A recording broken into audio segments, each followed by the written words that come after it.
ब्रह्म राक्षस की कहानी। पिछले कुछ दिनों से अचानक मंदिर में बंदरों ने उत्पात मचा रखा था। सभी लोग हैरान थे कि आखिर अचानक से बंदर कहां से आ गए। इस समस्या का समाधान जानने के लिए लोग निकट के साधु के पास गए। साधु ने ध्यान लगाया और सारी बात पता कर ली। साधु ने कहा, मंदिर के पुजारी कहाँ हैं? लोगों ने कहा, वो अपने पुत्र से मिलने शहर गए हैं। लोगों ने साधु से कहा, आप पुजारी जी के बारे में क्यों पूछ रहे हैं? भला बंदरों के उत्पात का इससे क्या संबंध है? साधु ने कहा, बहुत गहरा संबंध है। पुजारी जी गए तो थे अपने बेटे से मिलने, पर मार्ग पर एक डाकू ने उन्हें लूटने के लिए उनकी हत्या कर दी। पुजारी जी की भटकती आत्मा ही इन बंदरों से उपद्रव करा रही है। तो साधु लोगों से कहते हैं, अगर पंडित जी के पार्थिव शरीर का गया में श्राद्ध कर दिया जाए तो उनकी आत्मा को शांति मिल जाएगी। लोग साधु की बताई जगह पर पहुंच गए। लोगों के घटना स्थल पर पहुंचने से पहले ही कालू डाकू ने पंडित जी के पार्थिव शरीर को खंडित कर उसे पास की नदी में बहा देता है। चूँकि शरीर खंडित कर बहा दिया गया, इसलिए पार्थिव शरीर का मिल पाना मुश्किल था और पार्थिव शरीर का अंतिम संस्कार होना भी। इस बार पंडित जी की आत्मा बहुत अधिक क्रोधित हो गई। वह इस कुकर्म का बदला लेने के लिए आतुर हो गए। पंडित जी ने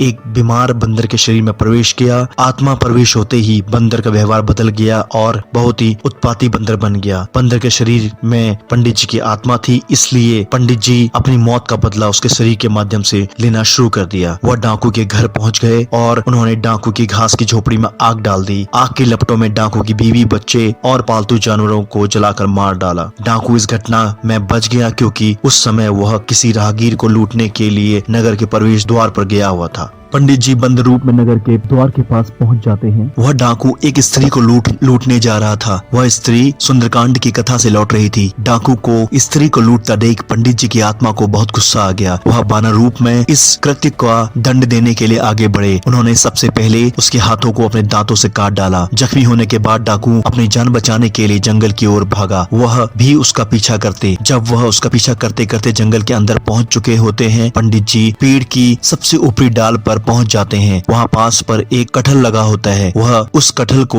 नीचे खड़े डाकू की ऊपर फेंक देते हैं। कटहल सर में गिरने से डाकू का सर फट जाता है। तत्काल उसकी मौत हो जाती है। उस दिन के बाद कोई भी व्यक्ति लोगों को लूटता तो वहां पर सभी बंदर उसको काट देते।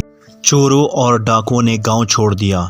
लोगों ने पंडित जी के सम्मान में जंगल के पास एक मंदिर बनाया, जिसे बंदर बाबा के मंदिर के रूप में जाना जाता है। ऐसी ही मोर वीडियोस के लिए हमारे चैनल को लाइक, शेयर, सब्सक्राइब करना ना भूलें and hit the bell icon, जिससे आपको आने वाली हमारी नई वीडियोस की नोटिफिकेशन मिलती रहें। तब तक के लिए thank you so much for watching. जय हिंद, जय श्री राम।